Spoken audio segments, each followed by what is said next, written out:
Hello everyone, Day Kune, Physiology and more, and today is day 3 of adapting and overcoming issues in the cold or cold issues. Okay, so what's another thing that we can do? Well, right now, where I'm at here in Iowa, it's actually pretty windy. I just got done with the bike ride. Honestly, it was very difficult riding against the wind, but I pushed myself and I pushed myself. And I didn't honestly dress like too warm, although when I do my training, I do like to get a good sweat going on.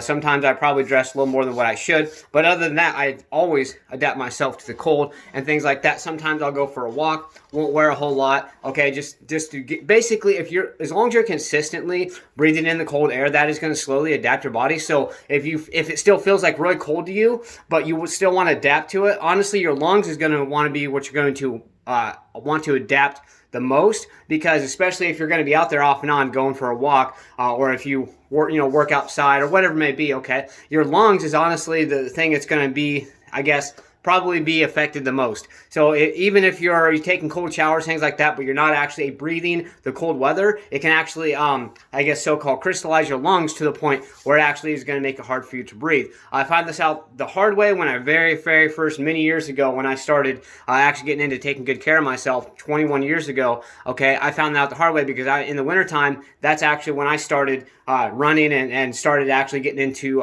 good exercise and taking care of myself. Okay, so, and I felt a big difference. At the time, I actually was overcoming asthma.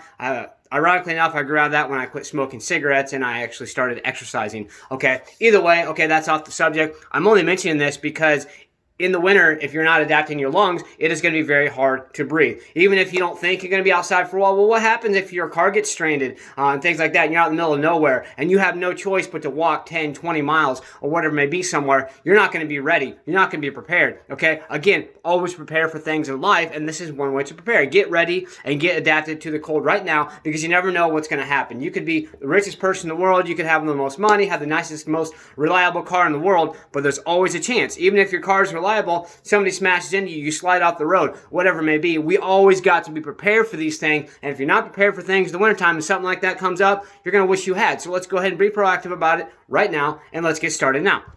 So today's subject is talking more about how the lungs are affected, okay? Another way to adapt your lungs more is breathing. The more oxygen you have in your lungs and your body, the more efficiently your body is going to work. So with breathing exercises, I always mention Wim Hof's breathing method because he honestly has changed some lives, a lot of lives, including my own, as far as helping with overall oxygen, energy, immune system support, things like that, okay? So a combination of his breathing method and cold therapy, whether you're using his method, your own method, I use some of his method and my own at the same time, okay? We got to be finding these things, we got to be doing these things, and we got to be proactive about it and actually applying these things. You can't just say, oh, you go out, I just went out in the cold for 2 or 3 minutes, whatever, and then, a week later you do the same thing again. No, we've got to be consistent. Consistency is key. It's better to go outside for a couple minutes a day than every single day than it is to go outside for 2 hours once a week. Honestly, like I said before, consistency is key. So we got to be consistently adapting,